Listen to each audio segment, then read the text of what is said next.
وأشهد أن لا إله إلا الله وحده لا شريك له وأشهد أن محمدا عبده ورسوله أرسله بالهدى ودين الحق ليظهره على الدين كله ولو كره المشركون اللهم صل على محمد وعلى آل محمد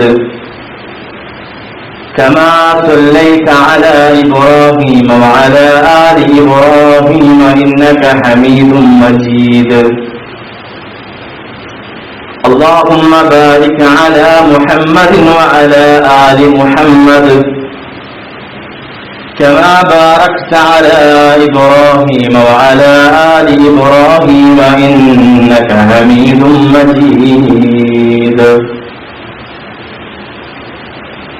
أما بعد فإن خير الكلام كلام الله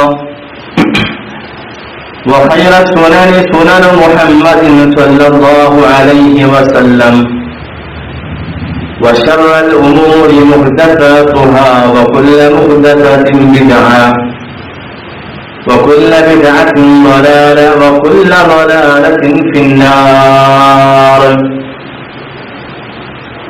أعوذ بالله من الشيطان الرجيم يا أيها الذين آمنوا اتقوا الله حق تقاته ولا تموتن إلا وأنتم مسلمون بسم الله الرحمن الرحيم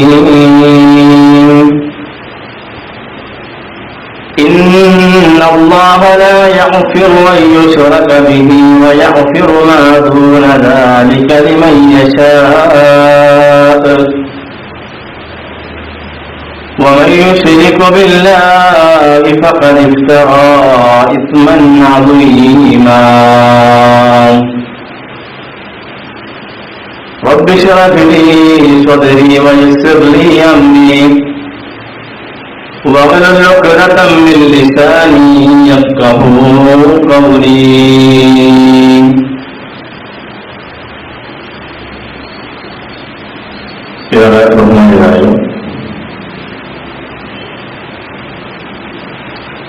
സത്യവിശ്വാസികളുടെ സഹോദരങ്ങളെ, സർവശക്തനായ അല്ലാഹു സുബ്ഹാനഹു വ തആലയുടെ വിധികളും വിലക്കുകളും കൃത്യമായി പാലിക്കുകയും യഥാർത്ഥ വിശ്വാസികളായി ജീവിച്ചുകൊണ്ടിരിക്കാൻ അല്ലാഹു നമുക്ക് എല്ലാവർക്കും തൗഫീഖ് നൽകി അനുഗ്രഹിക്കുമാറാകട്ടെ. മനുഷ്യരായ നമ്മുടെ ശരീരത്തെ സംരക്ഷിക്കാൻ വളരെയേറെ നമ്മൾ ശ്രദ്ധിക്കാറുണ്ട്. നമ്മുടെ ഹൃദയത്തിന്റെ ഒരു സൈഡിൽ ഇങ്ങനെ രാത്രി ഉറങ്ങുമ്പോൾ ഒരു ചെറിയ ഒരു കുത്തല്, ഒരു എറുമ്പ് കടിക്കുന്ന അത്ര വേദനയുള്ളൂ. എല്ലാവരും രാവിലെ ആയാൽ ഒന്ന് ഡോക്ടറെ പോയി കാണും, സ്കാൻ ചെയ്യും, റിസൾട്ട് വാങ്ങും. ഒന്നുമല്ല, ചെറിയൊരു ഗ്യാസിന്റെ വേദന മാത്രമേ ഉണ്ടാവുള്ളൂ. സഹോദരങ്ങളെ, പേടിയുണ്ട്. ഒരു ചെറിയ പ്രായത്തിൽ തന്നെ ഒരു 30 അല്ലെങ്കിൽ 40 50 വയസ്സാകുമ്പോഴേക്ക് ഒരു മുട്ടുവേദനയോ നടുവേദനയോ വന്നാൽ നമ്മളൊക്കെ ബേജാറായി ഉടനെ ഡോക്ടറെ കാണും, ചികിത്സിക്കും, മരുന്ന് വാങ്ങും. ഓപ്പറേഷൻ വേണമെന്ന് പറഞ്ഞാൽ എത്ര പണം വേണമെങ്കിലും നമ്മൾ കൊടുത്തിട്ട് റെഡിയാവും. ഒന്നുമില്ലെങ്കിൽ കടം വാങ്ങിയിട്ടെങ്കിലും നമ്മളത് ചെയ്യും. എന്തിനാണ് ചോദിച്ചാൽ നമ്മുടെ ശരീരത്തെ സംരക്ഷിക്കാൻ വേണ്ടിയിട്ടാണ്. ആ ശരീരത്തിന് എന്തെങ്കിലും ഒന്ന് സംഭവിച്ചാൽ കുടുംബം പട്ടിണിയാവും, ഭാര്യയും മക്കളും അനാഥരാകും, നമ്മുടെ ബിസിനസ്സുകളൊക്കെ തകർന്നു പോകും. അതിനെത്ര കഷ്ടപ്പെട്ട് നമ്മൾ നമ്മുടെ ശരീരത്തെ സംരക്ഷിക്കുവാൻ റെഡിയാണ്. എന്നാൽ വിശ്വാസികളായ ഞാനും നിങ്ങളും ഈ ശരീരത്തെക്കാളേറെ സംരക്ഷണം കൊടുക്കേണ്ട ഒരു വസ്തുവുണ്ട്. അത് നമ്മുടെ വിശ്വാസത്തിനാണ്.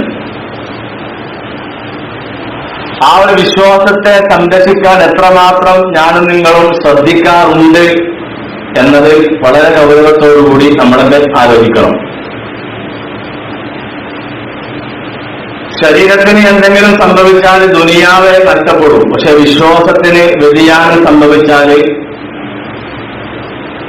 എന്നെന്നും ശാശ്വതമായ പരലോകമാണ് നമുക്ക് നഷ്ടപ്പെട്ടു പോകുന്നത്. അതുകൊണ്ട് ആ ഒരു വിശ്വാസത്തെ സംരക്ഷിക്കാൻ നമ്മുടെ ജീവൻ വരെ കൊടുത്ത് നമ്മൾ തയ്യാറാവുക എന്നുള്ളതാണ്. അതാണ് പ്രവാചകന്മാരുടെയും സ്വഹാബത്തിന്റെയും ഒക്കെ ചരിത്രം നമ്മെ പഠിപ്പിക്കുന്നത്. കഴിഞ്ഞ 2 ഖുതുബകളിൽ മുഹറം മാസവും അതുമായി ബന്ധപ്പെട്ട ചരിത്രങ്ങളും ഹിജറയുമായി ബന്ധപ്പെട്ട ചരിത്രങ്ങളൊക്കെ പ്രവാചകനും സ്വഹാബത്തും ഹിജറ പോയ ത്യാഗത്തിന്റെ ചരിത്രങ്ങളൊക്കെ നമ്മൾ വിശദീകരിച്ചത് ആ ആദർശത്തെ സംരക്ഷിക്കുവാൻ വേണ്ടി അവർ നടത്തിയ പ്രയാണങ്ങളാണ്. അതിനുവേണ്ടി എന്തും ത്യജിക്കാൻ തയ്യാറായവരായിരുന്നു പ്രവാചകന്റെ സ്വഭാവങ്ങൾ. കാരണം ആ ആദർശം എന്ന് പറഞ്ഞാൽ അത്ര ഗൗരവമുള്ള ഒരു വിഷയമായതുകൊണ്ട്. അതുകൊണ്ട് തന്നെയാണ് പ്രവാചകൻ സല്ലല്ലാഹു അലൈഹി വസല്ലമ തങ്ങൾ മുആദ് ഇബ്നു ജബൽ റളിയല്ലാഹു അൻഹുവിനെ വിളിച്ചുകൊണ്ട് ഉപദേശിച്ചത്, യാ മുആദ് ലാ തുശ്രികു ബില്ലാഹി ശൈഅ വഇൻ ഖതൽത വഹുലികത്. മുആദേ, നീ അല്ലാഹുവിനെ പങ്കു ചേർക്കരുത്, നിന്നെ കൊന്നാലും ചുട്ടുകരിച്ചാലും ശരി. സഹോദരങ്ങളെ, ഏത് ആപൽഘട്ടങ്ങളിലും പ്രതിസന്ധികളിലും അല്ലാഹുവിനോടല്ലാതെ പ്രാർത്ഥിക്കാൻ പാടില്ല.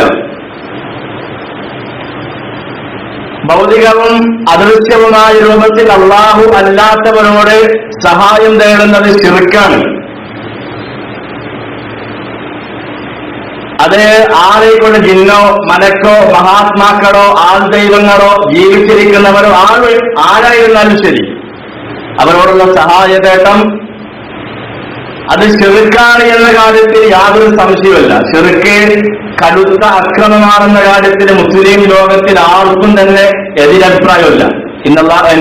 ഇന്ന ശിർക ലദുൽമുൻ അദീം. തീർച്ചയായും ശിർക്ക് അല്ലാഹുവിൽ പങ്കുചേർക്കൽ വലിയ അക്രമമാണ് എന്ന് സൂറത്തുൽ ഖുർആനിലൂടെ അല്ലാഹു സുബ്ഹാനഹു വ തആല പഠിപ്പിക്കുകയാണ്. ഇന്നല്ലാഹ ലാ യഗ്ഫിറു അൻ യുശ്റക ബിഹി വയഗ്ഫിറു മാ ദൂന ദാലിക ലിമൻ യശാഅ വമൻ യുശ്രികു ബില്ലാഹി ഫഖദ് ഇഫ്തറാ ഇസ്മൻ അദീമാ. തന്നോട് പങ്കുചേർക്കുന്നത് അല്ലാഹു ഒരിക്കലും തന്നെ പൊറുക്കപ്പെടുകയില്ല. അതൊഴിച്ചുള്ളതെല്ലാം അവർ ഉദ്ദേശിക്കുന്നവർ അവർ പുറത്തു കൊടുക്കുന്നവരാം. വമൻ യുശ്രികു ബില്ലാഹി ഫഖദ് ഇഫ്തറാ ഇസ്മൻ അദീമാ. ആര് അല്ലാഹുവിനോട് പങ്കുചേർക്കുന്നുവോ അവൻ തീർച്ചയായും ഗുരുതരമായ കുറ്റകൃത്യമാണ് ചമച്ചുണ്ടാക്കിയിരിക്കുന്നത്. അത്ര വലിയ പാപമായി ഇസ്ലാം പഠിപ്പിക്കുകയാണ്. സഹോദരങ്ങളെ, ഈ ഒരു വചനം അതിന്റെ ആ പാപത്തിന്റെ ഗൗരവമാണ് ഈ ആയത്തിലൂടെ അല്ലാഹു തആല പഠിപ്പിക്കുന്നത്. അതുകൊണ്ട് അഭൗതികമായ സഹായതേട്ടത്തിന് വസീലത്ത് ശിർക്ക് എന്ന ഓമന പേരിട്ട് എന്നതുകൊണ്ട് ശിർക്ക് സഹോദരങ്ങളെ ശിർക്കല്ലാതാവുമാവൂല. മറ്റു പാപങ്ങളൊക്കെ അവൻ ഉദ്ദേശിക്കുന്നവർക്ക് അവൻ പുറത്തു കൊടുക്കും. അതുപോലെയല്ല ശിർക്ക്. ആ ഒരു തിരിച്ചറിവാണ് വിശ്വാസികളായ ഞാനും നിങ്ങളും നേടിയെടുക്കേണ്ടത്. ആരെങ്കിലും ശിർക്ക് ചെയ്തു കഴിഞ്ഞാൽ അവന്റെ കർമ്മങ്ങളൊക്കെ നിഷ്ഫലമാണ് എന്ന് അല്ലാഹു സുബ്ഹാനഹു വ തആല പ്രവാചകൻ സല്ലല്ലാഹു അലൈഹി വസല്ലമ തങ്ങളെ വിളിച്ചുകൊണ്ട് അല്ലാഹു ഉപദേശിക്കുന്നുണ്ട്. ഒരു ശിർക്കും ചെയ്യാത്ത പ്രവാചകൻ, ജീവിതത്തിൽ ശിർക്കിന്റെ ഒരു അംശം പോലും വന്നുപോയിട്ടില്ലാത്ത പ്രവാചകൻ, ആ ശിർക്കിനെതിരെ കടുത്ത ജാഗ്രത പുലർത്തിയ തന്റെ സ്വഭാവത്തിനെ ആ ശിർക്കിൽ നിന്ന് രക്ഷപ്പെടുത്തുവാൻ വേണ്ടി പരിശ്രമിച്ച പ്രവാചകൻ, ആ തൗഹീദിൽ അടിയുറച്ചു നിൽക്കുവാൻ വേണ്ടി ഇക്കണ്ട ത്യാഗങ്ങൾ മുഴുവൻ സഹിച്ച പ്രവാചകനോട് അല്ലാഹു തആല കൊടുക്കുന്ന ഉപദേശം വലഖദ് ഊഹിയ ഇലൈക വഇലല്ലദീന മിൻ ഖബ്ലിക ലഇൻ അശ്റക്ത ലയഹ്ബതന്ന അമലുക വലതകൂനന്ന മിനൽ ഖാസിരീൻ. തീർച്ചയായും നേർക്കും നിന്റെ മുമ്പുള്ളവർക്കും സന്ദേശം നൽകിയിട്ടുള്ളതത്രേ ഈ കാര്യം, അല്ലാഹുവിനെ നീ പങ്കാളികളെ വെക്കുന്ന പക്ഷം. ലഇൻ അശ്റക്ത, പ്രവാചകരെ താങ്കളെങ്ങാനും അല്ലാഹുവിൽ പങ്കുചേർക്കുന്ന പക്ഷം, ലയഹ്ബതന്ന അമലുക, താങ്കളുടെ കർമ്മങ്ങളൊക്കെ പൊളിഞ്ഞു പോകും. പ്രവാചകനെ വിളിച്ച് അല്ലാഹു തആല കൊടുക്കുന്ന ഉപദേശമാണ് വലതകൂനന്ന മിനൽ ഖാസിരീൻ, തീർച്ചയായും നീ നഷ്ടക്കാരുടെ കൂട്ടത്തിലാവുകയും ചെയ്യുമെന്ന് അല്ലാഹു തആല പ്രവാചകനോട് പഠിപ്പിക്കുന്നു. ആ റസൂലുള്ളാഹി സ്വല്ലല്ലാഹു അലൈഹി വസല്ലം തങ്ങൾ സ്വഹാബത്തിനോട് പറഞ്ഞു, സ്വഹാബത്തെ, മൻ ലഖിയല്ലാഹ്, ആർക്കെങ്കിലും അല്ലാഹുവിനെ കണ്ടുമുട്ടണമെന്ന് ആഗ്രഹമുണ്ടെങ്കിൽ ലാ യുശ്രികു ബിഹി ശൈഅ, അല്ലാഹുവിൽ പങ്കു ചേർക്കാതെ നിങ്ങൾ ആരെങ്കിലും അല്ലാഹുവിനെ കണ്ടുമുട്ടുന്നുണ്ട് എങ്കിൽ ദഖലൽ ജന്ന, നിങ്ങൾ സ്വർഗ്ഗത്തിലായിരിക്കും. വമൻ ലഖിയല്ലാഹു യുശ്രികു ബിഹി ശൈഅ, ആരെങ്കിലും അല്ലാഹുവിൽ പങ്കു ചേർത്തുകൊണ്ടാണ് അല്ലാഹുവിനെ കാണുന്നത് എങ്കിൽ ദഖലൻ നാർ, അവന്റെ സങ്കേതം നരകമായിരിക്കുമെന്ന് പ്രവാചകൻ സല്ലല്ലാഹു അലൈഹി വസല്ലം തങ്ങൾ തന്റെ സ്വഹാബത്തിനെ ഉപദേശിക്കുകയാണ്. അതുകൊണ്ട് സഹോദരങ്ങളെ, ഏത് അവസരത്തിലായാലും നമുക്ക് വിളിച്ചു പ്രാർത്ഥിക്കാൻ അല്ലാഹു മാത്രം മതി എന്ന ആ അചഞ്ചലമായ വിശ്വാസമാണ് നമ്മുടെ മനസ്സിൽ നമ്മൾ ഊട്ടിയുറപ്പിക്കേണ്ടത്. തൗഹീദിന് കോട്ടം വരുത്തുന്ന ഒരു വിശ്വാസമോ ആചാരമോ എത്ര വലിയ പരീക്ഷണങ്ങൾ നമുക്ക് നേരിടേണ്ടി വന്നാലും ഒരു വിശ്വാസിയിൽ നിന്ന് അത്തരം കാര്യങ്ങൾ ഉണ്ടാവാൻ പാടില്ല എന്ന കർശനമായ നിർദ്ദേശമാണ് ഇസ്ലാം നമ്മെ പഠിപ്പിക്കുന്നത്. ഏതെങ്കിലും വ്യക്തികളോടുള്ള അമിതമായ സ്നേഹമോ ആരോടെങ്കിലുമുള്ള കടുത്തമായ വെറുപ്പോ ശിർക്ക് ചെയ്യാൻ സഹോദരങ്ങളെ ഇടവരുത്തരുത്. ഇവരാരും നാളെ പരലോകത്തെ നമ്മളെ രക്ഷിക്കാനുണ്ടാവില്ല എന്നതോടൊപ്പം തന്നെ അല്ലാഹുവിന്റെ വചനങ്ങളാണ് സത്യമായിട്ടുള്ളതെന്നും മറ്റുള്ളതൊക്കെ നരകത്തിലേക്കാണ് ക്ഷണിക്കുന്നത് എന്ന് കൃത്യമായി മനസ്സിലാക്കി ഒരു വിശ്വാസിയിൽ നിന്ന് ഇസ്ലാം പ്രതീക്ഷിക്കുന്ന ആ കുറ്റമറ്റ വിശ്വാസമാണ് നമ്മിൽ നിന്ന് സഹോദരങ്ങളെ ഉണ്ടാവേണ്ടത്. ഇസ്ലാം മനുഷ്യരിൽ നിന്ന് പ്രതീക്ഷിക്കുന്നത് ആ രൂപത്തിലുള്ള പ്രവർത്തനങ്ങളാണ്. വമാ ഖലഖതുൽ ജിന്ന വൽ ഇൻസ ഇല്ലാ ലിയഅ്ബുദൂൻ, അല്ലാഹു സുബ്ഹാനഹു വ തആല ജിന്നുകളെയും മനുഷ്യരെയും സൃഷ്ടിച്ചത് അവനെ ആരാധിക്കാൻ വേണ്ടിയല്ലാതെ ഞാൻ സൃഷ്ടിച്ചിട്ടില്ല എന്ന് അല്ലാഹു തആല പഠിപ്പിക്കുമ്പോ, പ്രിയമുള്ള സഹോദരങ്ങളെ, സ്വർഗം നേടണമെന്നാണ് ഞാൻ നിങ്ങളുമൊക്കെ ആഗ്രഹിക്കുന്നതെങ്കിൽ ആ വിശ്വാസത്തിന് ഒരൽപ്പം ശിർക്ക് കലർന്നുപോയാൽ എങ്ങനെയാണ് സഹോദര ആ സ്വർഗം നമുക്ക് നേടാൻ സാധിക്കുക? അതുകൊണ്ടാണ് പ്രവാചകൻ സല്ലല്ലാഹു അലൈഹി വസല്ലമ തന്റെ സ്വഹാബത്തിനോട് മഹാനായ മുആദ് റളിയല്ലാഹു തആല അൻഹുവിനെ വിളിച്ചുകൊണ്ട് പ്രവാചകൻ കൊടുത്ത ഉപദേശം, ലാ തുശ്രികു ബില്ലാഹി ശൈഅ ഇൻ ഖതൽത വഹുലികത്, നിന്നെ കൊന്നാലും ചുട്ടുകരിച്ചാലും ശരി മുആദേ, നീ അല്ലാഹുവിൽ പങ്കുചേർക്കരുത്. ആ വചനത്തെ കൃത്യമായി ഉൾക്കൊണ്ടവരാണ് പ്രവാചകന്റെ സ്വഹാബാക്കൾ. ചില ചരിത്രത്തിലൂടെ നമുക്ക് മനസ്സിലാക്കുവാൻ സാധിക്കും. ഒരുപാട് നമ്മൾ കേട്ടു തയമ്പിച്ച ചരിത്രങ്ങളാണെങ്കിലും സഹോദരങ്ങളെ, ചില ചരിത്രങ്ങൾ നമ്മുടെ വിശ്വാസത്തെ വർദ്ധിപ്പിക്കുന്നതിനാൽ ആ ചരിത്രത്തെ സൂചിപ്പിക്കുകയാണ്.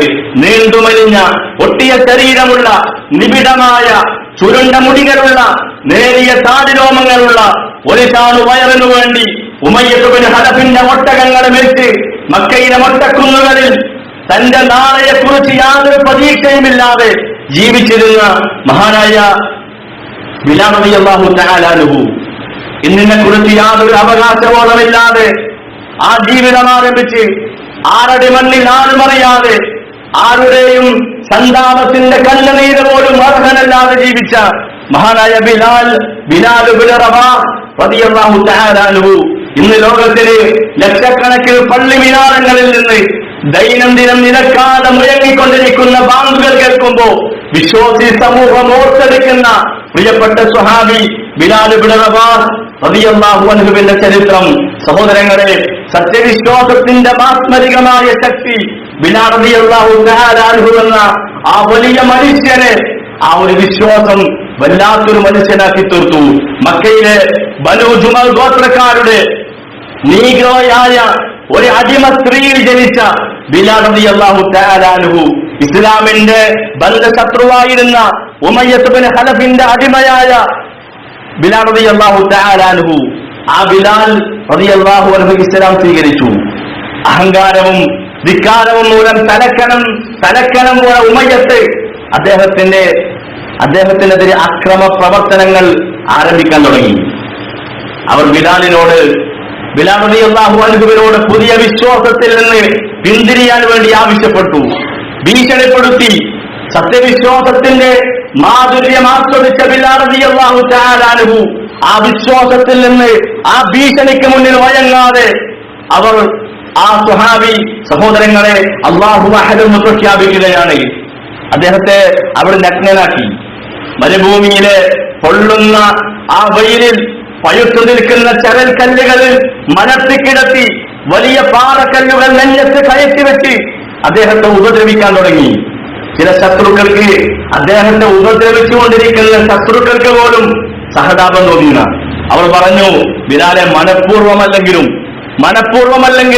ഒരു നല്ല വാക്ക് ഞങ്ങളുടെ ദൈവങ്ങളെ കുറിച്ച് വെറുതൊന്ന് പറഞ്ഞ പോലെ നിന്നെ ഈ ശിക്ഷയിൽ നിന്ന് ഞങ്ങൾ രക്ഷപ്പെടുത്തി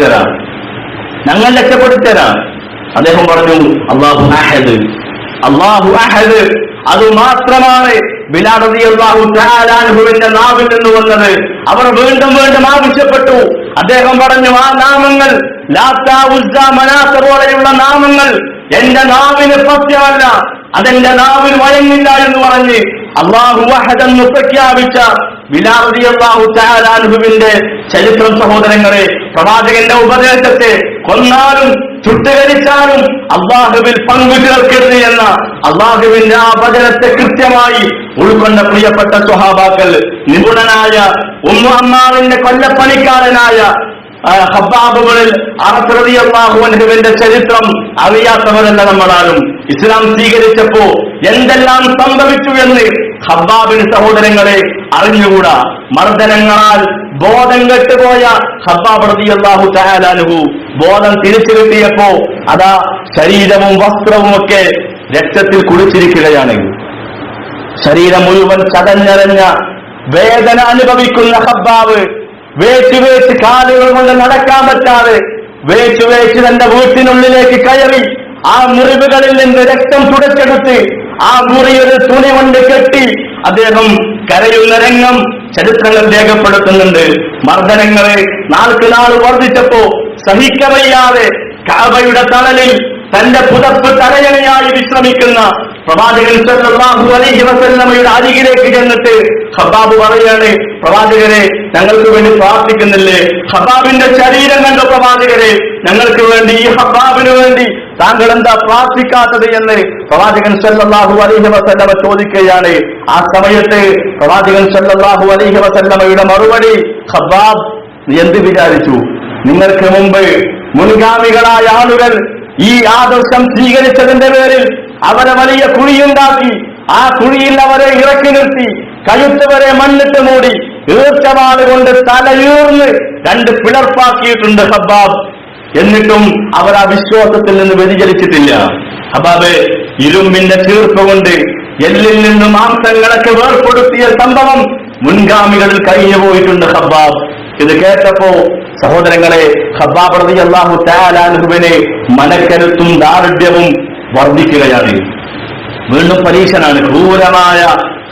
ക്രൂരനായ ആ യജമാനത്തി പെണ്ണ് വലിയ കമ്പികൾ, ഇരുമ്പിന്റെ കമ്പികൾ പഴുപ്പിച്ച് ഖബ്ബാബിന്റെ തലയിൽ വെച്ചാണ് ചൂടാക്കാൻ തുടങ്ങി.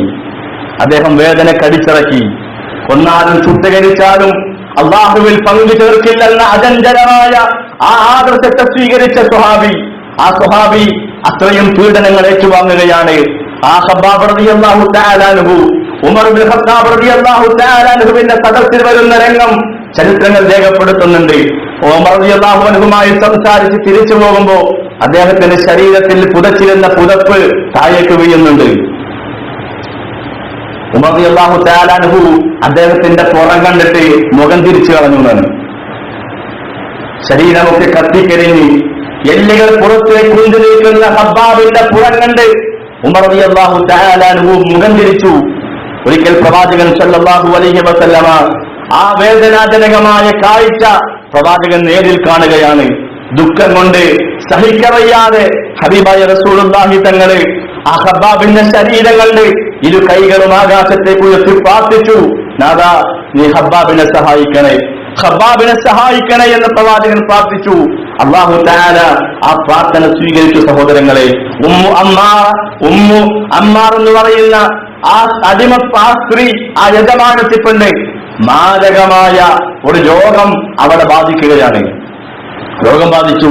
ആ നാട്ടിലെ വൈദ്യന്മാരെ അവർക്ക് കൊടുത്ത ചികിത്സ എല്ലാ ദിവസവും രാവിലെയും വൈകുന്നേരവും ഇരുമ്പ് പഴുപ്പിച്ച് തലയിൽ വെക്കണമെന്നാണ്. ഇരുമ്പ് പഴുപ്പിച്ച് തലയിൽ വെച്ച് ചൂടാക്കണം എന്നുള്ള ആ ഒരു ചികിത്സയാണ് വൈദ്യന്മാരെ കൽപ്പിച്ചത്. അള്ളാഹുവിന്റെ ശിക്ഷ സഹോദരങ്ങളെ കിട്ടി. പ്രവാചകൻ സല്ലല്ലാഹു അലൈഹി വസല്ലമയുടെ പ്രാർത്ഥന അള്ളാഹു തആല സ്വീകരിക്കുകയാണ്. ഒരുപാട് ചരിത്രങ്ങളിൽ യാസർ റളിയല്ലാഹു അൻഹു, അമ്മാർ ഇബ്നു യാസർ, ആ യാസർ കുടുംബത്തിന്റെ ചരിത്രം നമുക്കറിയാം. അദ്ദേഹത്തെ ശത്രുക്കളെ വെള്ളത്തിൽ മുക്കി ശ്വാസം മുട്ടിച്ചു. അവസാനം അദ്ദേഹം അബോധാവസ്ഥയിൽ അദ്ദേഹം അറിയാതെ അവരുടെ ദൈവങ്ങളെ വിളിച്ചുപോയി. അറിയാതെ അവരുടെ ദൈവങ്ങളെ കുറിച്ച് എന്തൊക്കെയോ പറഞ്ഞു, നല്ല രൂപത്തിൽ പറഞ്ഞു. പക്ഷേ അദ്ദേഹത്തിന് അത് മനസ്സിലായി. അദ്ദേഹം അല്ലാഹുവിനോട് ഇസ്തിഗ്ഫാർ ചെയ്ത് മടങ്ങുകയാണ്. എന്നിട്ടും സഹിക്കാൻ പറ്റാതെ പ്രവാചകൻ സല്ലല്ലാഹു അലൈഹി വസല്ലമയെ കണ്ടപ്പോ സ്വഹാബി ഓടിച്ചെന്നു പ്രവാചകനെ കെട്ടിപ്പിടിച്ചു. വഹീനാൽ സംസാരിക്കുന്ന പ്രവാചകന് മനസ്സിലായി ജിബ്രീൽ അലൈഹി സ്വലാത്തു വസ്സലാം വഹി അറിയിച്ചു കൊടുത്തു. അദ്ദേഹം അറിയാതെ ആ ദൈവങ്ങളെ വിളിച്ചുപോയിട്ടുണ്ടെന്നുള്ളത്. അദ്ദേഹം വന്നപ്പോ തന്നെ പ്രവാചകൻ അങ്ങനെ ചോദിച്ചു, ഹബ്ബാബെ അറിയാതെ എന്തൊക്കെയോ, അമ്മാറെ അറിയാതെ എന്തൊക്കെയോ പറഞ്ഞുപോയില്ലേ, അറിയാതെ ആ ദൈവങ്ങളെ വിളിച്ചുപോയില്ലേ? അദ്ദേഹം പറഞ്ഞു, പ്രവാചകരെ അതെ, ഞാൻ അറിയാതെ സംഭവിച്ചു പോയി, സാരല്ല. പ്രവാചകൻ നിർബന്ധിക്കപ്പെട്ടവന് ശിക്ഷയില്ല, അവന്റെ ഹൃദയം സത്യവിശ്വാസത്തിൽ അധിഷ്ഠിതമാണെങ്കിൽ. എന്നിട്ട് ആ അമ്മാറിനെ കുറിച്ച് പ്രവാചകൻ സല്ലല്ലാഹു അലൈഹി വസല്ലം പറഞ്ഞത്, അമ്മാറിന്റെ മജ്ജ പോലും ഈമാന് കൊണ്ട് നടക്കപ്പെട്ടതാണ്. അമ്മാറിന്റെ മജ്ജ പോലും ഈമാന് കൊണ്ട് നടക്കപ്പെട്ട മജ്ജയാണ്. സഹോദരങ്ങളെ, ആ വിശ്വാസമാണ് എനിക്കും നിങ്ങൾക്കും ഉണ്ടാകേണ്ടത്. ആ ശിർക്കിന്റെ ഗൗരവത്തെ കൃത്യമായി നമ്മൾ മനസ്സിലാക്കുകയും നമ്മുടെ വിശ്വാസത്തെ നമ്മുടെ മനസ്സിൽ നമ്മൾ അടിയുറച്ചതാക്കുക. അല്ലാഹു അങ്ങനെയുള്ള മുവഹ്ഹിദീങ്ങളിൽ നമ്മൾ ഉൾപ്പെടുത്തി അനുഗ്രഹിക്കുമാറാകട്ടെ.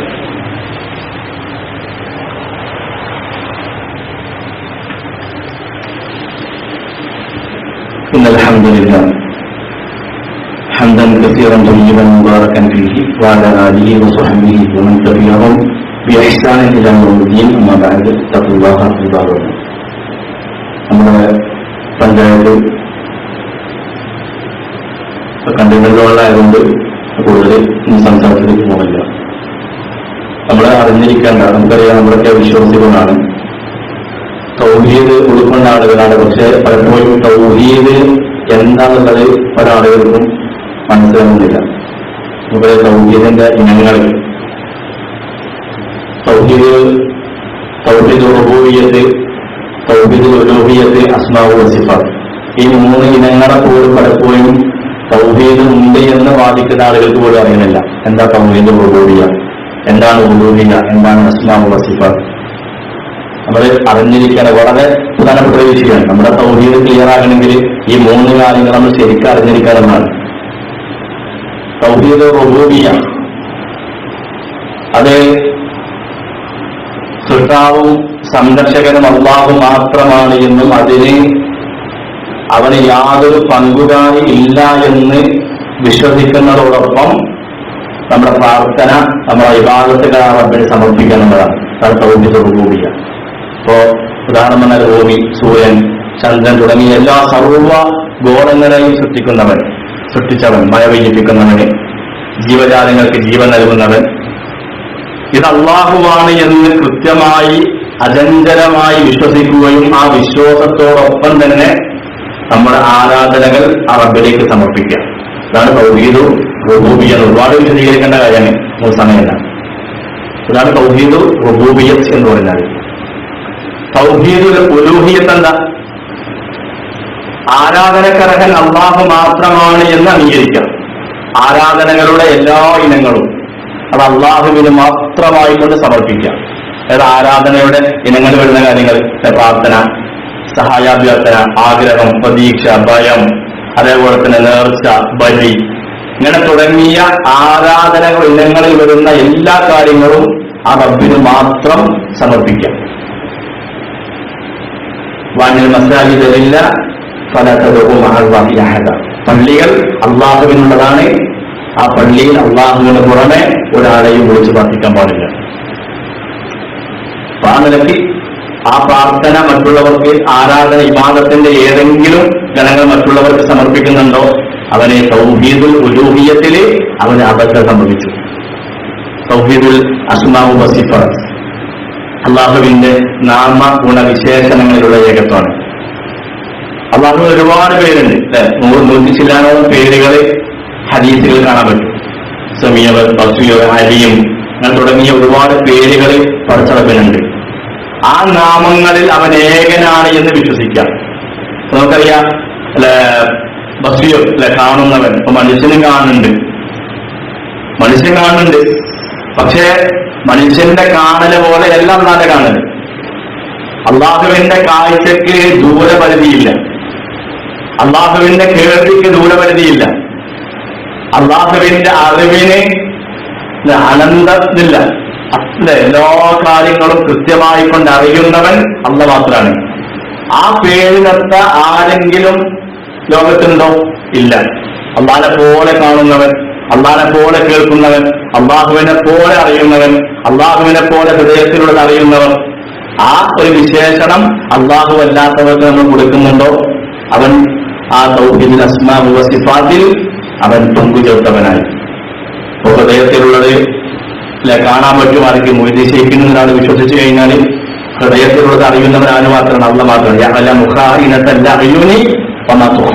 മനുഷ്യന്റെ കണ്ണിന്റെ കട്ടുനോട്ടവും അവന്റെ ഹൃദയത്തിൽ അവൻ ഒളിപ്പിച്ചു വെച്ചിരിക്കുന്നതും കൃത്യമായിട്ട് അറിയുന്നവൻ അള്ളാഹ് മാത്രമാണ്. അത് ഇന്ന ശൈഖിനെ അറിയുമെന്ന് വിശ്വസിച്ചാൽ അവന്റെ ആ തൗഹീദ് ബാത്തിലായി, അവന്റെ കർമ്മങ്ങൾ മുഴുവൻ നിഷ്ഫലമായി പോകും. ഈ തൗഹീദിന്റെ 3 ഇനങ്ങളും കൃത്യമായി ഉൾക്കൊണ്ടുകൊണ്ട് സഹോദരങ്ങളെ യഥാർത്ഥ മുവഹിദാവുക. ആ തൗഹീദിന് കോട്ടം വരുത്തുന്ന ഒരു കാര്യവും നമ്മുടെ ജീവിതത്തിൽ ഉണ്ടാകാതെ നമ്മൾ സൂക്ഷിക്കുക. ഉറുമ്പ് അരിച്ചു കയറുന്നത് പോലെ ശരീരത്തിലേക്ക് ചെറുക്കരിച്ചു കയറുമെന്ന് പ്രവാചകന് പഠിപ്പിച്ചിട്ടുണ്ട് എങ്കിൽ വളരെയേറെ ജാഗ്രത പാലിക്കേണ്ട വിഷയം അത് ശിർക്ക് തന്നെയാണ്. അതിനെ ഗൗരവത്തോടുകൂടി കാണുക. അള്ളാഹു അങ്ങനെയുള്ള വിശ്വാസികളിൽ, മുവഹിദുകളിൽ നമ്മെ ഉൾപ്പെടുത്തി അനുഗ്രഹിക്കുമാറാകട്ടെ. അള്ളാഹു ഞങ്ങൾ ഇന്ന് അറിഞ്ഞും അറിയാതെയും വന്നുപോയ ചെറുതും വലുതുമായ എല്ലാ പാപങ്ങളും ഞങ്ങൾക്ക് നീ പുറത്തു മാർഗത്തിന് തമ്പുരാനെ. ഞങ്ങൾക്ക് മരിച്ചുപോലെ മാതാപിതാക്കൾ, പണ്ഡിതന്മാർ, സഹോദരങ്ങൾ അവരെയും ഞങ്ങളെയും നീങ്ങുന്നത് എല്ലാത്തും തീർദോസിൽ ഒരുമിച്ച് കൂട്ടി അനുഗ്രഹിക്കണേനാണ്. രോഗം കൊണ്ട് പ്രയാസത്തോടെ നാടുകൾക്ക് ശിക്ഷ നൽകണമല്ല. നമ്മുടെ മഹല്ലത്തിൽ തന്നെ പ്രയാസങ്ങൾ അനുഭവിക്കുന്ന ഒരുപാട് ആളുകൾ, ഈ വൈറസ് ബാധിച്ചിട്ടുള്ള ആളുകൾ അവർക്കൊക്കെ ശിക്ഷ നൽകുകയും ആരോഗ്യവും ആയുസ്സും നിലനിർത്തി കൊടുക്കുകയും ചെയ്യുമാറാകട്ടെ. ഈ രോഗത്തെ എത്രയും പെട്ടെന്ന് അള്ളാഹുവിന്റെ അപ്പോൾ ഈ രോഗത്തിൽ നിന്ന് നീ ഇല്ലാതാക്കുകയും ഞങ്ങൾക്ക് സംരക്ഷണവും നൽകി അനുഗ്രഹിക്കണമെന്നാണ്. അള്ളാഹുമ്മ يغفر للمؤمنين والمؤمنات والمسلمين والمسلمات والأحياء منهم والأموات إنك مجيب الدعوات يا كامل الحاجات. اللهم أعز الإسلام والمسلمين وأذل الشرك والمشركين وانصرنا على القوم الكافرين. ربنا هب لنا من أزواجنا وذرياتنا قرة أعين واجعلنا للمتقين إماما. ربنا آتنا في الدنيا حسنة وفي الآخرة حسنة وقنا عذاب النار. آمين برحمتك يا أرحم الراحمين.